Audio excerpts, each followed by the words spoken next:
My dear Collins, take my word for it. As sure as my name is Charles Dickens, I know that you are about to have the most wonderful time." I took a quick glance around the railway carriage. Not too full, I was glad to see, but at the mention of Charles Dickens, enunciated with all the clarity of its owner's public speaking experience, every head in the seats beyond us turned and eyed us with curiosity. The rest of the carriage listened in with huge interest.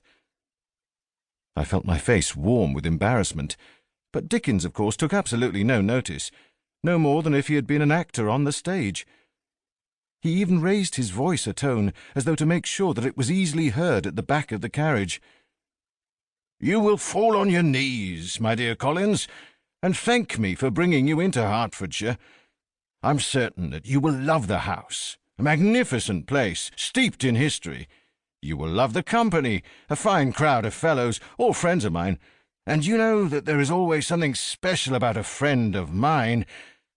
"I am," said Dickens, tapping his finger on the carriage window to lend emphasis to his words, and looking around with a benevolent air, "I am, without doubt, the world's best judge of a man, not to mention a woman, so you can rest assured that you will enjoy their company.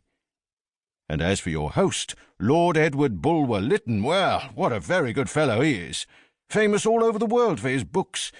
But he sits there at the head of his own table, and would you believe it, he hardly says a word."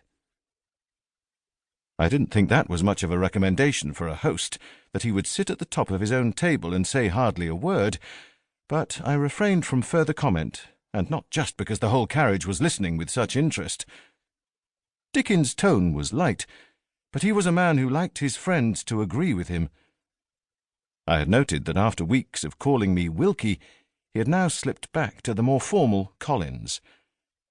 I had ventured to criticise the most recent work from the pen of our host, Lord Edward Bulwer-Lytton, and expressed the opinion that it was a work of sheer plagiarism. Dickens didn't like it. He had given the book high praise in a review which he had written, and he never liked to be contradicted. Joking.